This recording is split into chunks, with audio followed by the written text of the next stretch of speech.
Hello! So today we are taking a look at the SC Designs Eurofighter Typhoon in Microsoft Flight Simulator. I know, I said I wouldn't really cover military aircraft, but the Tornado has kind of changed that for me, and I've realised there's quite a lot of fun to be had with not just getting into the air with these fast jets, but actually trying to fly them somewhat appropriately. So it's the same as somebody asked me yesterday, actually. I was flying along in the PA-38, the little Tomahawk trainer, and they said, what's the point? And I said, well, the point is to fly it well and do it appropriately. So obviously you could throw these jets around the sky like a lunatic, but you could also try to fly them somewhat correctly. And I guess the Eurofighter, similar to several of the other aircraft made by SC Designs and DC Designs, I think is it Sean and Dean, the two guys that are the main driving force between the two organisations or developers, they deliberately target these aircraft at not beginners as such, but people who just want to have some fun and to get into the air, and they don't necessarily want to spend months learning the systems and learning how to fly them without putting them into the ground. So I absolutely applaud that, because I think there's far too many kind of aloof military simulation buffs around that kind of tear things to pieces if a switch is painted the wrong colour somewhere or something like that, or a sub-mode of the radar isn't implemented perfectly. So yes, I absolutely applaud getting as many people as possible into the simulator to get them up and flying and having fun, because at the end of the day, it's a simulator, it's supposed to be fun, it's not supposed to be a job interview. Okay, so let's go and have a look around this Eurofighter. You can see it's modelled really nicely. We're at Coningsby in the UK, by the way, so this is some of the freeware scenery available of Coningsby. So you can see the pilot is modelled really nicely. And if we go and look down into the cockpit, we'll have a close look around. Obviously this is the external version of the cockpit, which is simplified to help with frame rate. So when we go inside the cockpit, we'll see the proper version of it. But looking around the externals of the aircraft, it's very, very good. And I have no doubt that some of this has been simplified a little bit to improve frame rate. But it's actually not bad at all. Even if you've bought it from the marketplace, as I have, you get the add-on for your community folder to add the weapons back on along with it. So if you go and look in the installation directory in the One Store folder, you will find a zip file with the weapons inside it. Okay, so we've got some covers over the engines, and we'll go through and remove all the covers and everything a bit later. You get many liveries with the aeroplane. They've done a really good job with that. And sure, it's not photorealistic, so you can see there's some shortcuts have been taken here and there, but that does mean you get really impressive frame rates with it. Okay, let's go back round to the front of the aeroplane, and we'll go and jump inside the cockpit and see about getting it fired up and take it into the sky. Okay, back inside the cockpit. So you can see things are functional, and don't laugh too much about some of the switches. A lot of the kit inside the Eurofighter is still probably under embargo, that they can't realistically illustrate it, so you're obviously not going to get a cover switch or a chock switch, or even a canopy switch might not be that obvious. But it does give you switches to go and flick things and have something to do inside the aircraft. So as I said, it's massively simplified from the real thing. Having said that, a lot of this kit is actually a bit of a wolf in sheep's clothing. They've implemented a lot in the navigation. And now I'm not going to get into it today, I'm just going to take it for a fly. But I've been reading the documentation. They've got lots and lots of sub-modes implemented to help you fly from point to point on a navigation flight plan. Okay, so I'm going to run through a checklist. I've written my own checklist, so it's worth pointing out within the aircraft you get all manner of checklists to go through to fire the airplane up. So it does give you stuff to do, and it all makes sense.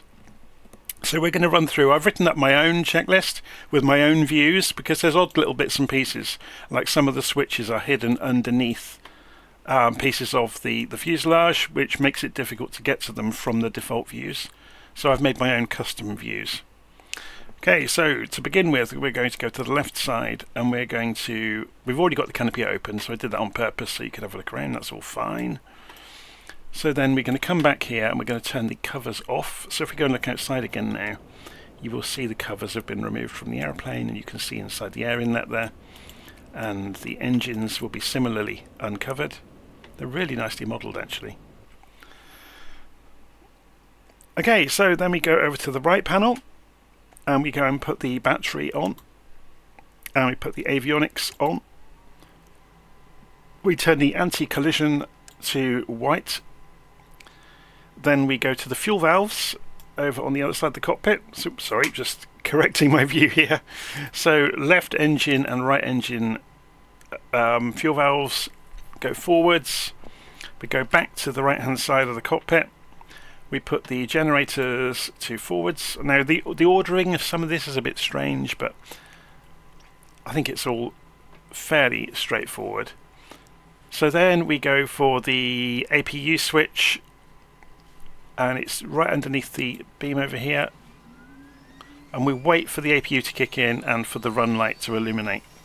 I'm just going to check the volume levels. We should be okay. Hopefully you can hear that APU running. So we're just waiting for the light to come on.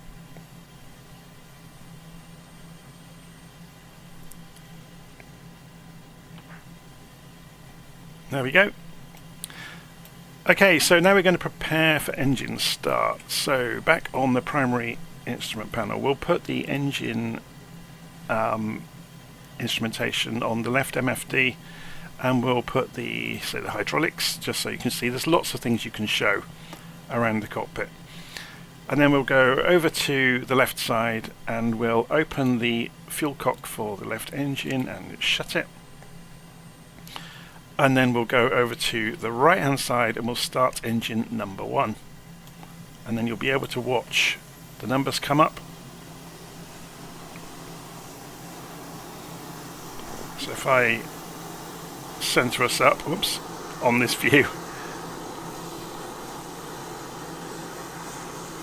So we're just waiting for the numbers to come up on the engine. Here it comes. So if we go outside, you can see that happening.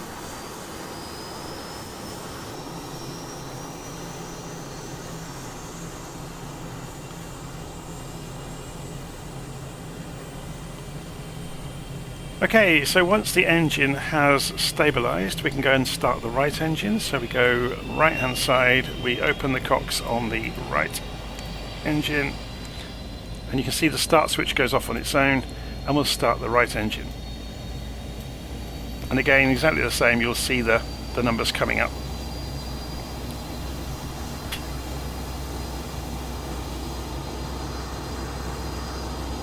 So just wait for that to happen. You should see the APU switch off all on its own. So again, as I said, it pays to have your own views, so you can see the switches underneath there. So you should see that switch fall back when it's appropriate for it to do so. Of course, this is famous last words. There it goes. I was going to say, it'd be famous last words that it wouldn't do it when I was watching for it to do it. Okay, so engine 2 has started. Now you can see the hydraulics have kicked in now. The canards have suddenly kicked in, so we can... I'm not sure the canards will move while we're on the ground, but they've aligned themselves. Okay, so back over on the left hand side, we're going to close the canopy, and we're going to remove the chocks, make sure we've got our parking brake on our controls. We're going to go back to the front of the aircraft, and we might have, say, the HUD on this side and maybe the stores on this side to look fairly representative.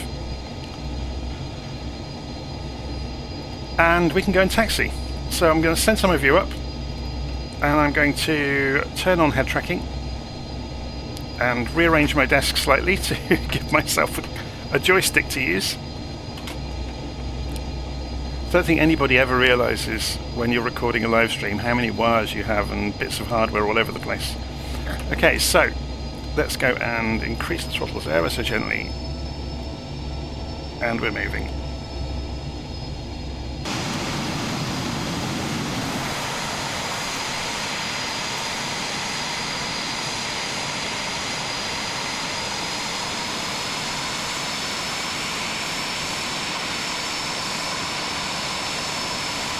It's really nicely modelled, isn't it? And let me just check the volume levels. Yeah, because I'm probably being... Oh no, I'm not being drowned out just yet.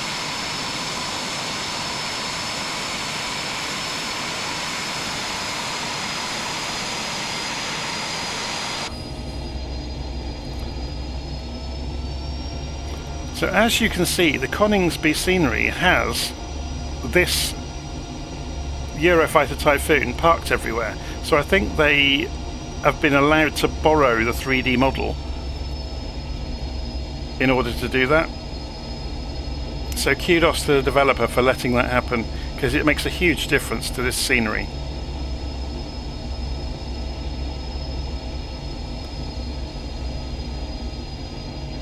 Okay, so we're just going to taxi out to the runway.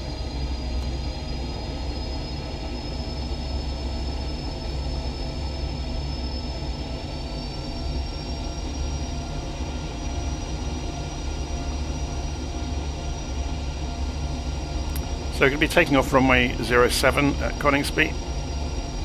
I've turned the weather off because the weather today was absolutely atrocious. So in the simulator I've just gone for a few clouds, so we can just get some idea of the aircraft manoeuvring around the sky. So obviously you have no flap controls, it's all fly-by-wire system in the Eurofighter. So the reason for that is the plane is incredibly easy to fly, and the reason for that is so the pilot doesn't have to worry so much about flying it, and they can actually worry about the weapon systems and sensor systems. So they can literally point the aeroplane where they want and it will sort itself out. And that's simulated to an extent in the aircraft. You really can throw it around. We'll see that to a little bit later. So there we go, 07.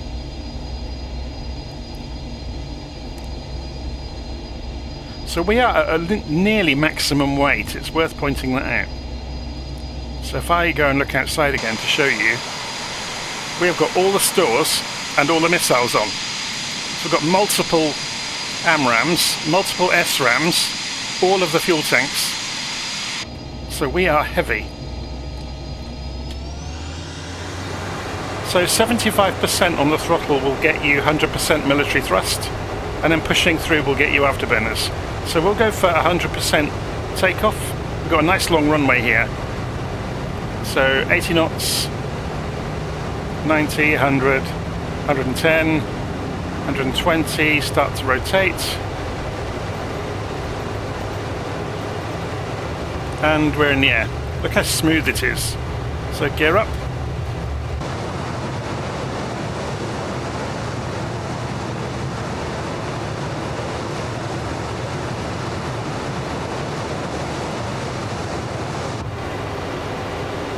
So notice there how pitchy it was coming off the runway. It really is ready to be thrown around the sky. So if we have a look around behind, open the afterburners. The shock cones take a few seconds to form. You can't really see them with this background. So if I cut the engines back and then do it again, yeah, it's quite interesting. They've simulated that really nicely.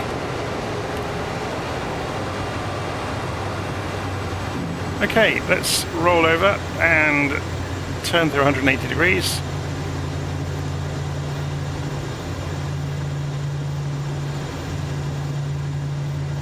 So we're on about 250 degrees to do the reciprocal.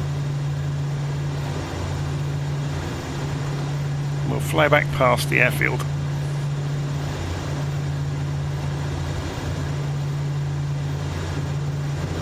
It's 250.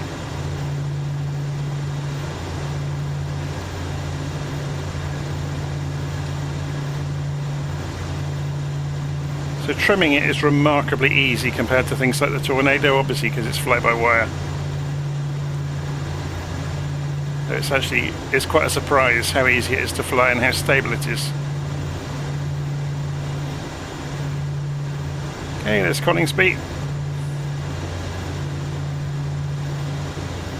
So even with all these stores on, and I'm sure this is an issue of the simulator itself, but the roll rate will still be probably pretty impressive. So we're doing 300 knots. Let's try it.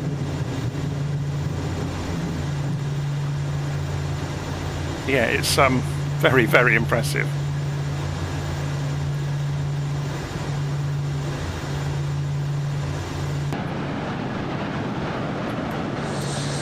Should we see that from outside?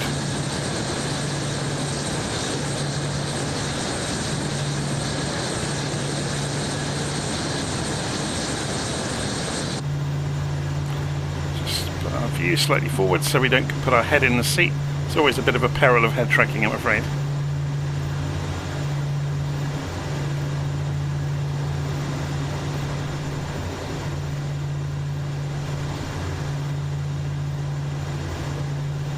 Okay, so there's the runway over there. We'll go a little bit further. We'll get the speed under control, come down to 250 knots before we turn in. We have got a whacking great spoiler, let's show you it.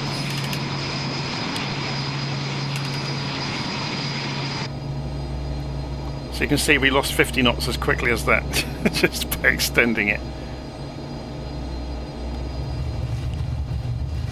You get lots of sound of turbulent air over the wing when you start to push it.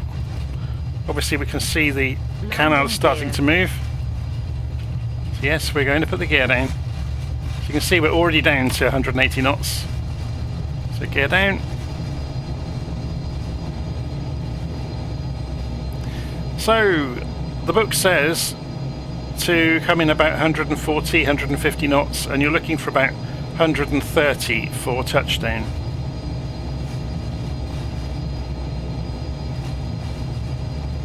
So we're just bleeding speed off as we come in.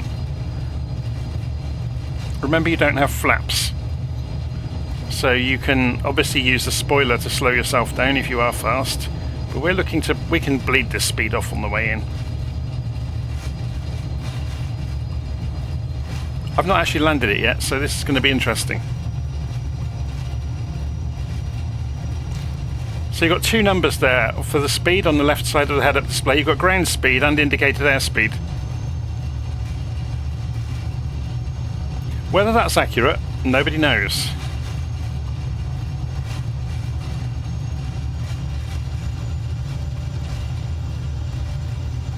So I'm going to concentrate on indicated airspeed.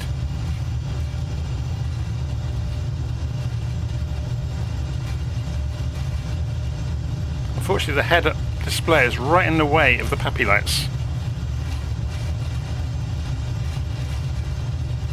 They're pretty much on track.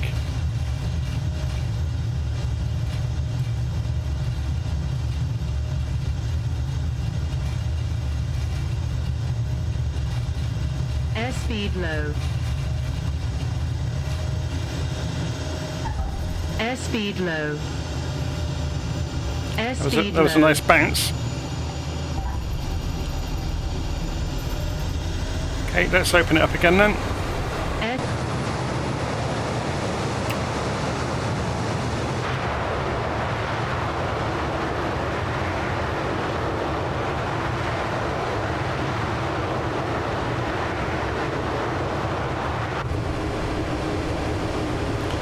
Okay, let's get a little bit of altitude.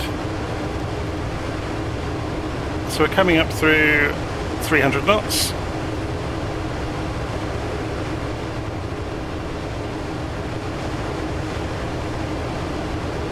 .400 knots, and we're going to pull straight over the top.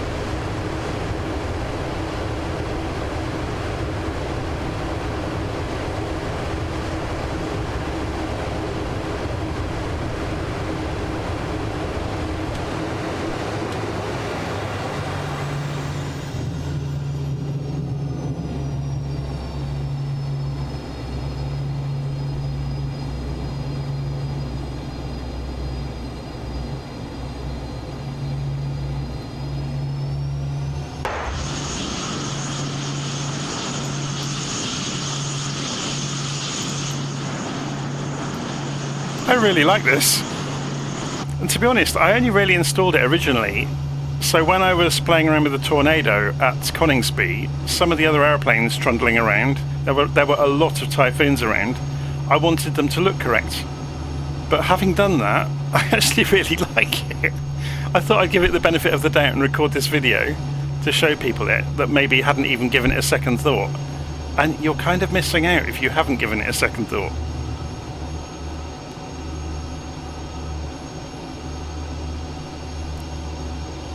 Okay, let's lose some speed, let it fall over.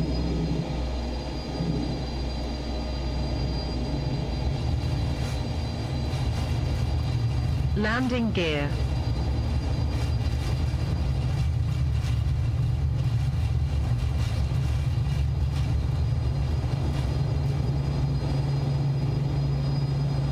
Pull up, pull up.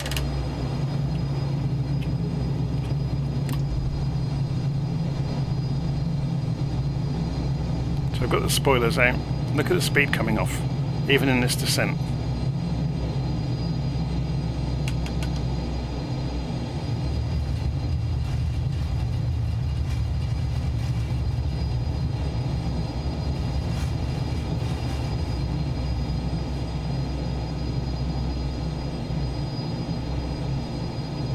Coming in a fair bit faster, so let's bleed some of that speed off with the spoilers. Notice you get indication on the HUD, on the velocity vector, that the spoilers are out.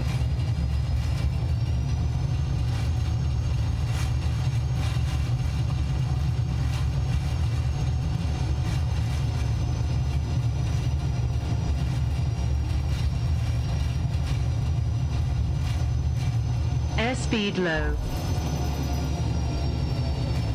Another good bounce there.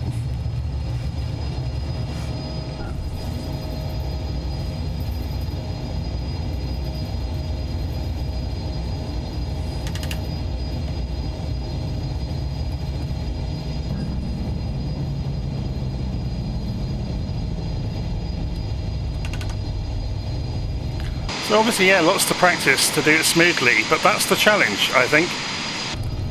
The challenge, even though it might not be the most realistic flight model in the world, the challenge is to fly it appropriately. And not just to go tearing around the sky doing 3D aerobatics, which of course it can do very, very easily. But the challenge is to fly it correctly, or somewhat correctly. And you could have just as much fun with this sort of aeroplane that maybe, yeah, it doesn't have the systems simulation, but it's still a really good aeroplane. And it's not too expensive either.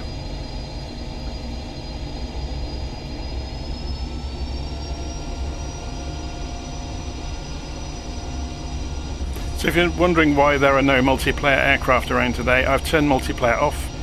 It's becoming more and more of a problem. The more well known I become on YouTube or in the community, the more people want to be seeing what I'm up to. And through no fault of their own, they accidentally wreck videos quite often. So I end up having to either switch things off or go somewhere else or re-record, or which is a shame because I love seeing people around in the sim. But in this case, well, I want you to see the aeroplane, not what other people are doing. So hopefully nobody will think badly of me for making that decision. Radar's modelled really nicely, isn't it? Very good.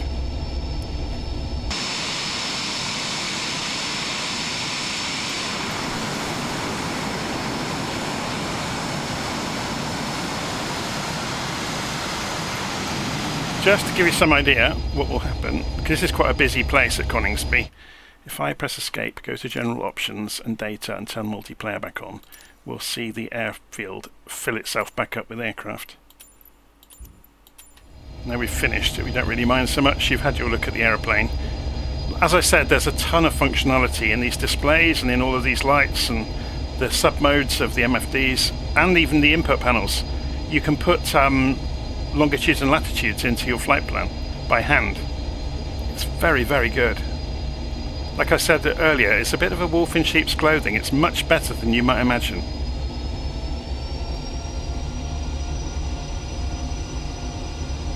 And okay, those systems might be invented, but for most of us, we have no idea if we're seeing an accurate representation or not in most aircraft.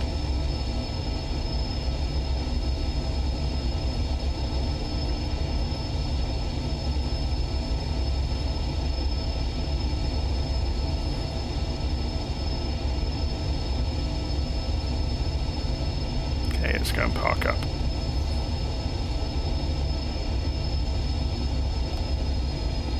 So if I turn the nameplates on, suddenly you'll see people around.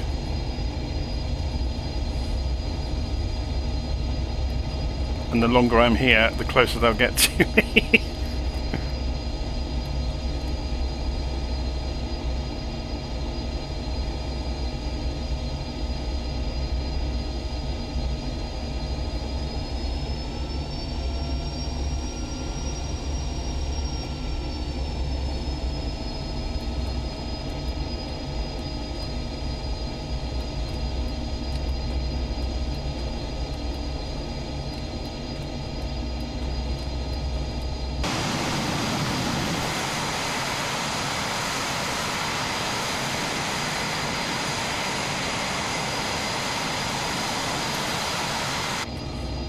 Very good. Okay, hopefully you've enjoyed this. I have no idea how to shut the engines down, by the way.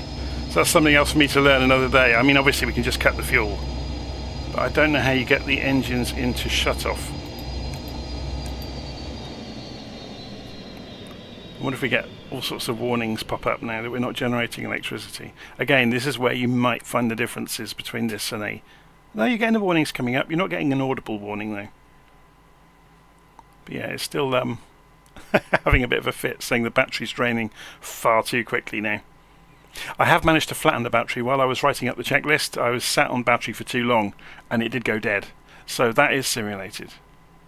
So if you're wondering about putting the weaponry on it, all you have to do, in common with lots of the other aircraft in the simulator, as long as you've put the add-on in your community folder for the weapons, if you bought it from the marketplace, you just set the appropriate weights for the weapon loadout, and there's all sorts of things you can put on it. You can put you know, guided munitions, all sorts of things. So if we go and put in some of those and go and look outside, you will now see we've got some guided bombs on the pylons as well. So obviously the Eurofighter is a multi-role aircraft. It can do all the jobs. So it's very good. Anyway, I'm going to leave it there. Hopefully you've enjoyed that. So that's the SC Designs Eurofighter Typhoon in Flight Simulator. And as I said earlier, there's a lot of snobbishness around the military aircraft and people saying, oh, but DCS is much better. But these are very, very good, and they're a lot cheaper, and you can have all the fun of flying around and flying them in an appropriate way. So that's what I'm going to be doing with it, and yeah, hopefully see some of you up there in the sky with it too soon. Okay, see you soon. Take care. Bye.